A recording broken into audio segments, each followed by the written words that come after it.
सर्वप्रथम समस्त विद्यार्थियों का अभिवादन और अभिनंदन। आपको विदित है, माध्यमिक शिक्षा बोर्ड राजस्थान अजमेर द्वारा निर्धारित पाठ्यक्रम के अंतर्गत व्याकरण में शब्द शक्ति 2 अंक का प्रश्न निर्धारित किया गया है। प्रतिवर्ष शब्द शक्ति से संबंधित जो प्रश्न आता है, या तो 3 शब्द शक्तियों में से किसी भी एक शब्द शक्ति से संबंधित उदाहरण दे दिया जाता है। विद्यार्थियों, हम उस उदाहरण की पहचान करेंगे। पहचान करने से अभिप्राय है शब्द शक्ति का नाम, और नाम बताने के तदुपरांत उसकी परिभाषा वह संबंधित उदाहरण लिखकर उसे स्पष्ट करना होगा। तब जाकर कहीं बोर्ड परीक्षक हमारे प्रत्युत्तर से प्रभावित होगा।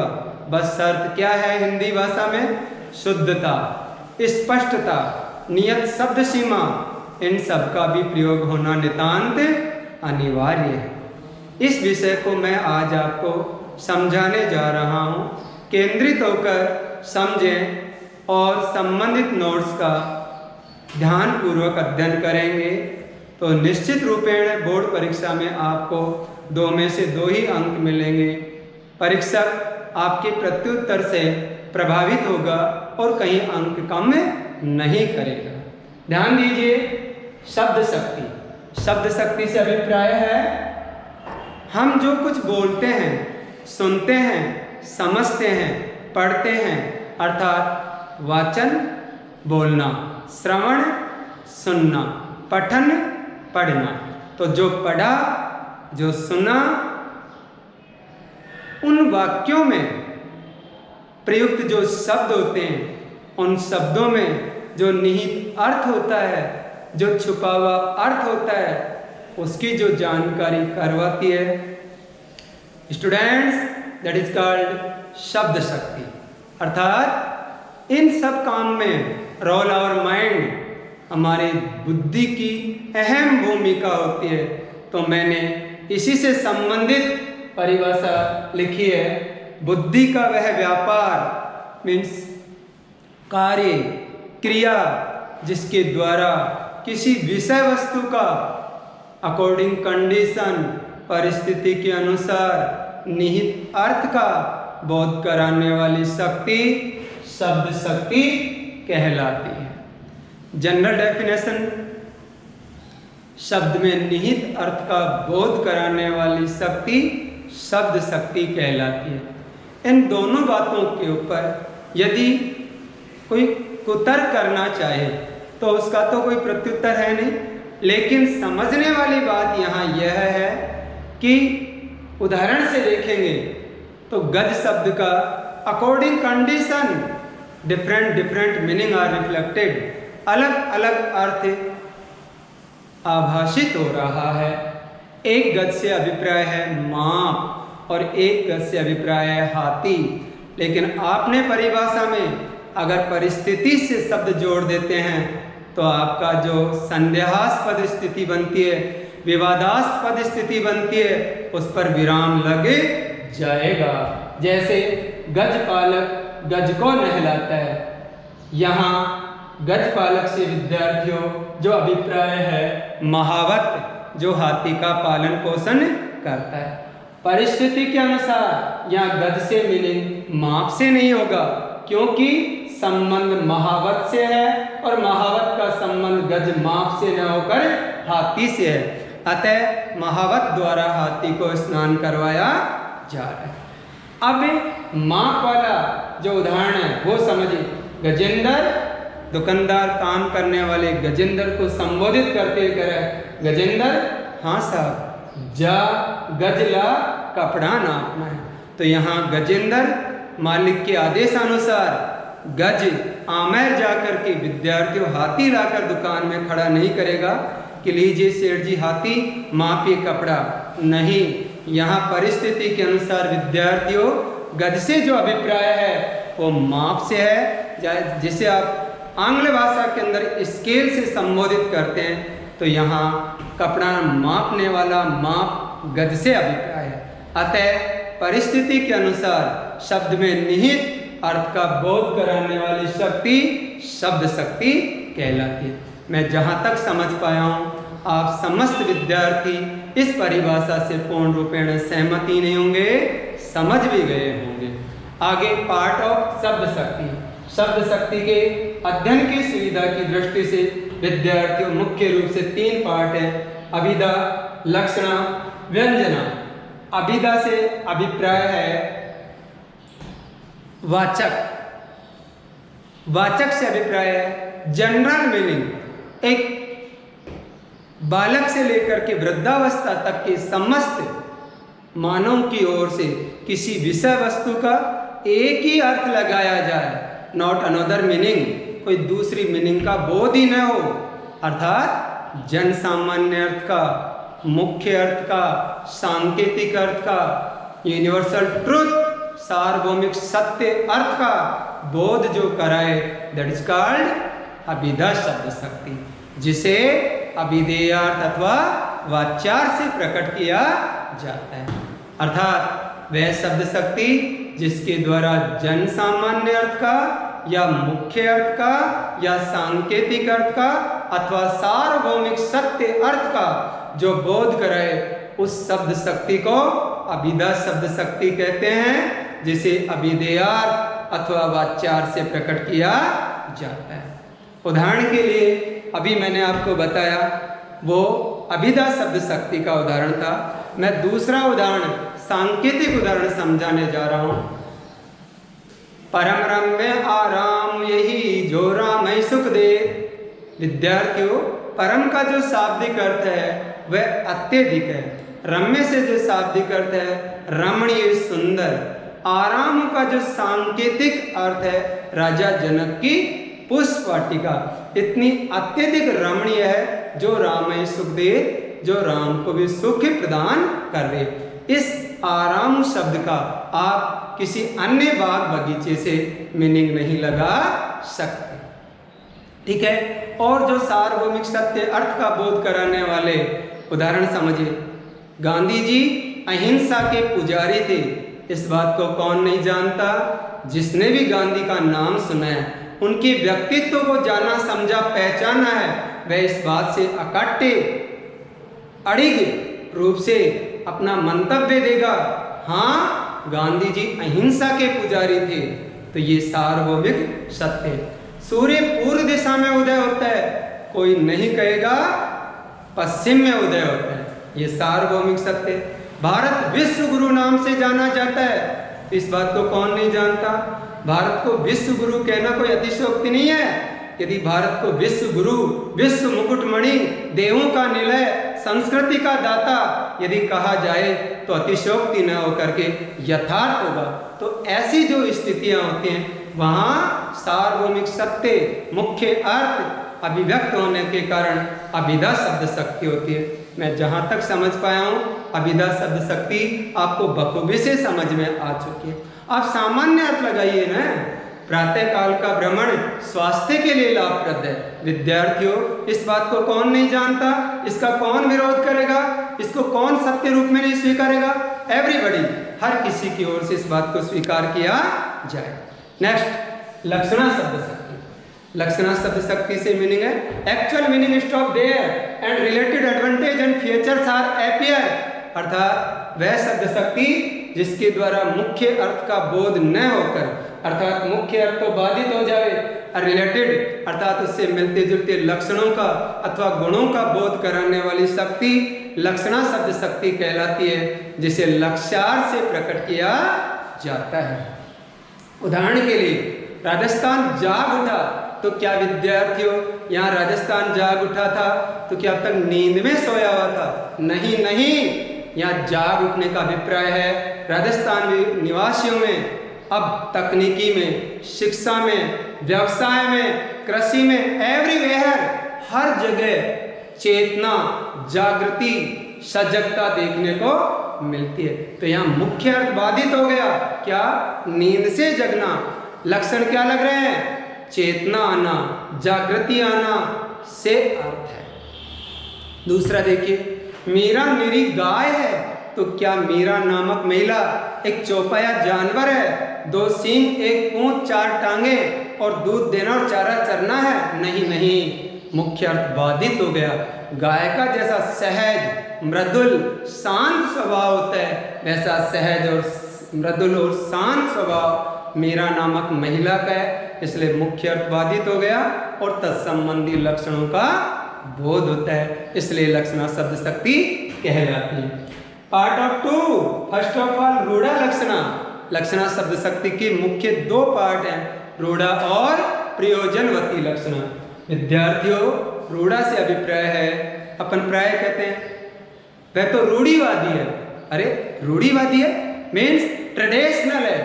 अरे मीन्स वह प्राचीन मान्यताओं परंपराओं से आज भी ग्रसित है। आज हम समाज में कई बाल विवाह देखें, पर्दा प्रथा देखें, छुआछूत देखें, तो हम उससे क्या कहेंगे? रूढ़िवादी कहेंगे। वह प्राचीन मान्यताओं से ग्रसित स्थिति वाला होगा। तो ऐसे उदाहरण जो प्राचीन समय में हमारे पूर्वजों पुरखों के समय से चले आ रहे हैं और without changes situation as it is present time running, बिना किसी तब्दील के आज भी हम उन्हें देख रहे हैं, तो हम उस स्थिति को रूढ़ा कहेंगे। उदाहरण के लिए महाराणा प्रताप सिंह थे। विद्यार्थियों, 1576 के अंदर वीर महाराणा प्रताप मुगलों से हल्दी घाटी के मैदान में लोहा लेते लेते वीर गति को प्राप्त हो गए। तो उनमें सिंह की भांति आत्मबल, अदम्य साहस, शौर्य, पराक्रम था। आज हम यूं नहीं कहेंगे कि महाराणा प्रताप गीदड़ थे, नहीं, जो एग्जाम्पल उस समय प्रचलित था बिना किसी बदलाव के आज भी। तो ऐसी स्थिति साहित्य में जहाँ कहीं देखने को मिले तो वह साहित्य, वह पंक्तियाँ, वह लेख रूढ़ा लक्षणा शब्द शक्ति से संबंधित होगा। दूसरा देखिए, लाला लाजपत राय पंजाब के शेर थे। तो लाला लाजपत राय पंजाब के शेर थे, तो लाला लाजपत राय ने स्वतंत्रता संग्राम में वह शौर्य, पराक्रम, अदम्य साहस का परिचय दिया जो शेर में होता है। जो अकेला शेर को किसी ने मृगपति नहीं बनाया, हिरणों का राजा नहीं बनाया, वनराज नहीं बनाया, वह अपने शौर्य, पराक्रम, अदम्य साहस और आत्मबल के बल पर वनराज कहलाता है। तो ऐसा ही पराक्रम लाला लाजपत राय में देखने को मिलता है। वह स्थिति आज भी जो कि त्यों बरकरार है। कलिंग साहसी है, मेवाड़ वीर है, तो इनमें कोई बदलाव नहीं कर सकते। अगला है प्रयोजनवती लक्षणा शब्द शक्ति। प्रयोजन से मीनिंग है उद्देश्य, ध्येय, एम, लक्ष्य। तो वह शब्द शक्ति जिसके लक्षण किसी प्रयोजन अथवा उद्देश्य के आधार पर प्रकट हो, उसे प्रयोजनवती लक्षणा शब्द शक्ति कहते हैं। उदाहरण के लिए, राजस्थान जाग उठा। विद्यार्थियों, ये बात प्राचीन समय से प्रचलित नहीं है। आज राजस्थान की हर क्षेत्र में चेतना, जागृति, सजगता, क्या चिकित्सा, क्या तकनीकी शिक्षा, क्या व्यवसाय, एवरीवेयर। जो बालिकाएं कहरा सीख ली और जैसे ही बोध हुआ उनको जीवन से संबंधित, उनके पीले हाथ कर दिए जाते थे। आज वही बालिकाएं अपने लोकल एरिया को छोड़कर शहर से देश से विदेश में शिक्षा अर्जन करने जा रही। तो ग्रामीण अंचल की बालिकाएं विदेश में अपने शिक्षा का परचम लहरा रही हैं। तो क्या राजस्थान में चेतना नहीं आई? आ गई।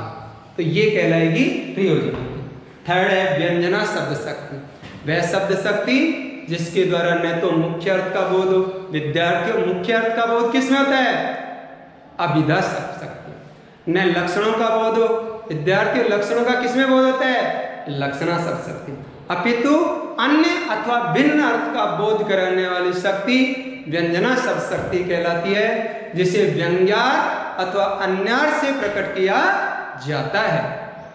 इट मीन्स एक्चुअल मीनिंग, यानी मुख्य अर्थ का बोध नहीं होता, नहीं रिलेटेड मीनिंग, नहीं संबंधित लक्षणों का बोध होता है, और नहीं अपितु कोई भिन्न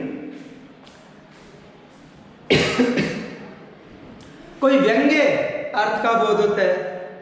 वहाँ व्यंजना शब्द शक्ति होती है और जिसे व्यंग्यार्थ अथवा अन्यार्थ से प्रकट किया जाता है। उदाहरण के लिए समझिए ध्यान से, माँ ने बेटे से कहा बेटी 20 साल की हो गई, तो माँ ने बेटे से कहा बेटी 20 साल की हो गई, तो इसमें मुख्य अर्थ नहीं लग रहा कि बेटी की 20 साल होती है, ये स्थिति होती है, नहीं, लक्षण नहीं लग रहे, यहाँ व्यंग्य अर्थ लग रहा है। अब इसके पीले हाथ कर दो, पीले हाथ करने से अभिप्राय है इसका विवाह कर दो।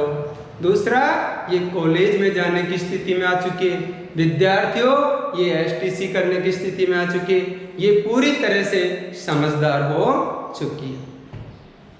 इसके दो पार्ट हैं, शाब्दिक व्यंजना और आर्थी व्यंजना। विद्यार्थियों आपने श्लेष अलंकार पढ़ा होगा, तो उसके अंदर शब्द विशेष के व्यंग्य अर्थ निकलते हैं, तो यहाँ पर भी शाब्दिक व्यंजना में शब्द विशेष के व्यंग्य अर्थ होने के साथ साथ एक से अधिक अर्थ चिपके होते हैं। तो आपने अपने पाठ्य पुस्तक सृजन के अंदर रीतिकालीन रीति सिद्ध काव्य धारा के ललित नटनागर महाकवि बिहारी द्वारा विरचित रचना सतसई के दोहे में पढ़ा होगा, अजो तरो ना ही रहो श्रुति सेवत इक रंग, नाक बास बे सर लियो बस मुक्तन के संग।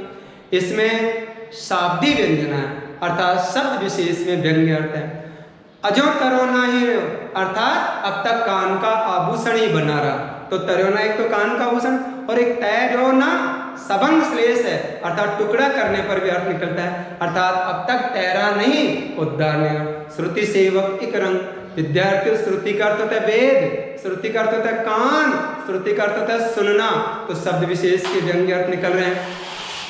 अर्थात हे कान के आभूषण, तूने वेदों को सुना फिर भी तू लटकाए रहा, तेरा उद्धार नहीं।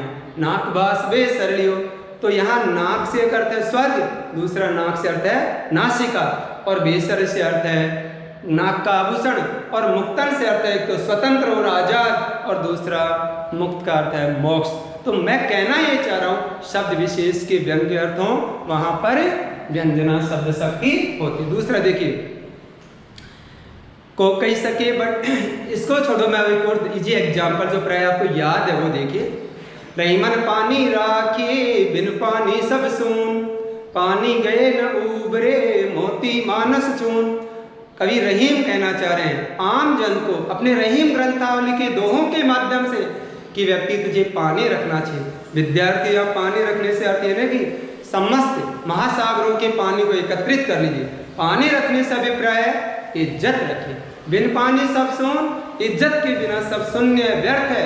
पानी गए न उबरे, इज्जत चले जाने के बाद फिर से नहीं पनप सकती। अपन ऐसा नहीं कि इज्जत गंवा दे, किसी दुकानदार को जाकर कहे कि इतने रुपए लीजिए और इज्जत दीजिए, उसकी ओर से आंसर होगा excuse me you can go from here as early as possible without discuss. वो इस तरह से हमारे को अपमानित फजियत करके वहां से विदा दे देगा। अभिप्राय यहाँ पर है पानी का अर्थ यहाँ इज्जत से है। बिन पानी सब शून, इज्जत के बिना व्यक्ति सब शून्य है, निरर्थक है। दुनिया का सबसे धनाढ्य व्यक्ति वह होता है जो इज्जतदार होता है, आबरूदार होता है, यशस्वी होता है। पानी गए न उबरे, इज्जत चले जाने पर फिर से नहीं पनप सकती। मोती मानस चून, उस पानी का मोती के साथ अर्थ है चमक, आभा, कांति, और चून इमारती जो चूना होता है कली बजरी, उसमें पानी नहीं मिलाएंगे तो इमारती चूना नहीं बन सकता। और दूसरा चून जो आटा होता है उसमें पानी नहीं मिलाएंगे तो उसकी उपयोगिता नहीं हो सकती, हम उसके फांके नहीं मार सकते। ये हुआ शाब्दिक व्यंजना। और देखिए को घटियो वृषभानुजा वे हलधर के वीर, तो वृषभानुजा शब्द का विश्लेषण करते हैं तो वृषभ धन अनुजा, तो वृषभ का अर्थ होता है बैल और अनुजा का अर्थ होता है बहन, तो बैल की बहन मीनिंग निकलती है गाय। और दूसरा वृषभानु, तो वृषभानु नाम है और जा पुत्री, वृषभानु की पुत्री राधा। तो यहाँ शब्द विशेष के व्यंग्य अर्थ, और हलधर हल को धारण करने वाले बलराम, किसान और भगवान कृष्ण के मित्र। ठीक है, मीनिंग अलग है। अगला है आर्थी व्यंजना। आर्थी व्यंजना का अभिप्राय है जहाँ संपूर्ण वाक्य का व्यंग्य रूप में अर्थ प्रकट हो वहां आर्थी व्यंजना शब्द शक्ति होती है। शाब्दिक व्यंजना तो शब्द विशेष का, आर्थी में अर्थ विशेष। तो पूरे वाक्य में व्यंग्य अर्थ निकलता है, जैसे शब्द अलंकार और अर्थ अलंकार। उदाहरण के लिए, जंगल में चलते साथी ने कहा अंधेरा हो गया।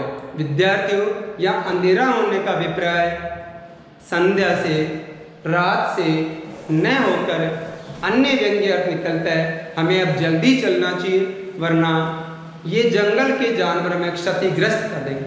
हमें जल्दी चलना चाहिए, वरना सायंकाल घर में होने वाली पूजा संध्या वंदना से वंचित रह जाएंगे। हमें जल्दी चलना चाहिए, वरना घर वाले हमें डांटेंगे डपटेंगे। सिनेमा प्रेमियों के लिए है, हमें जल्दी चलना चाहिए, वरना जो शाम को शुरू होने वाली जो फिल्म है उससे वंचित रह जाए। According condition different meaning are appear. विद्यार्थियों, दूसरा उदाहरण देखिए। आरती व्यंजना के अंदर आपको केवल जो समझने वाली स्थिति है वह पूरे वाक्य का व्यंग्य रूप में अर्थ होता है, न कि शब्दों का। अभी मैंने प्रारंभ में ही बताया था, क्या माँ ने बेटे से कहा बेटी 20 साल की होगी, आप समझ चुके। दूसरा जिक्र, प्रधानाचार्य से चतुर्श्रेणी कर्मचारी की ओर से कहा गया साहब 4:30 बज गए। तो साहब की ओर से 4:30 बजने का मुख्य अर्थ ये नहीं लगाया जाएगा कि घड़ी में 4:30 बज गए। लक्षण ये नहीं होंगे कि ऐसी स्थिति हो जाती है तब 4:30 बजते हैं। विद्यार्थियों, व्यंग्य अर्थ है विद्यार्थियों की छुट्टी का समय हो गया है, या विद्यार्थियों के अभिभावक विद्यालय द्वार पर विद्यार्थियों को लेने के लिए उपस्थित हैं, या ड्राइवर लोग अपने वाहनों को विद्यार्थियों को ले जाने के लिए तैयार है। परिस्थिति के अनुसार पूरे वाक्य का एक साथ व्यंग्य अर्थ निकलता है। मैं जहाँ तक समझ पाया हूँ, बोर्ड परीक्षा में आने वाला 2 अंक का शब्द शक्ति का प्रश्न आप बखूबी से इसी तरह से प्रत्युत्तर देंगे और बोर्ड परीक्षा की कलम से 2 में से 2 अंक हासिल करेंगे। धन्यवाद।